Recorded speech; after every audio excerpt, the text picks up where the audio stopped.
ఈ రకమైన ఫుడ్స్ అన్నీ మన చిన్న పేగులోకి ఫాస్ట్గా వెళ్ళినప్పుడు బాడీలో ఇన్సులిన్ అనేది సెక్రెట్ అవుతుంది. సో ఇన్సులిన్ సెక్రెట్ అయినప్పుడు మన బాడీలో షుగర్ డౌన్ అవుతుంది. దానివల్ల ఈ కండిషన్ ఏర్పడుతుంది. సో దీన్ని కంట్రోల్ చేయడానికి ఏం చేయొచ్చు అంటే వీలైనంత వరకు ఇట్లాంటి ఫుడ్స్ అవాయిడ్ చేయడము, లేదా ఫాస్ట్గా తినకుండా స్లోగా తినడము, ఇట్లాంటివి చేస్తే ఈ కండిషన్ అనేది రాదు. ప్రోటీన్ డైట్, ఫైబర్ డైట్ తోటి ఎట్టి పరిస్థితుల్లో ఈ కండిషన్ రాదు. సో మీరు ఎప్పుడైనా మంచి ఆహారం తిందాం అనుకునేటప్పుడు ముందుగా ప్రోటీన్ లాంటివి తీసుకున్నారంటే ఈ కండిషన్ అవాయిడ్ చేయొచ్చు. రెండోది, మనం తినే టైంలో వెంటనే లిక్విడ్స్ అంటే వాటర్ తాగడము, తిన్న వెంటనే నీళ్లు తాగినప్పుడు ఇలాంటి కండిషన్ రావచ్చు.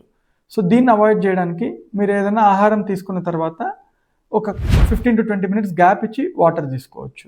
అండ్ సెకండ్ థింగ్, ఏదైనా తినేటప్పుడు ఎక్కువసేపు నమలడము ఇట్లాంటివి చేసినప్పుడు మీ స్టమక్కి రియాక్ట్ అయ్యే టైం వస్తుంది. సో దానివల్ల కూడా ఈ కండిషన్ అవాయిడ్ చేయొచ్చు. అండ్ ఈ డంపింగ్ సిండ్రోమ్ కూడా మనం అనుకున్నట్టు ప్రతి ఒక్కరికి ఇది రావాలని లేదు. చాలా అతి కొద్ది మందికి మాత్రమే జరిగే చిన్న సైడ్ ఎఫెక్ట్ ఇది. దీన్ని మనం సింపుల్ డైట్ ద్వారానే హ్యాండిల్ చేసే అవకాశం ఉంది. ఇంకా దీని గురించి తెలుసుకోవాలనుకుంటే మమ్మల్ని కాంటాక్ట్ చేయండి.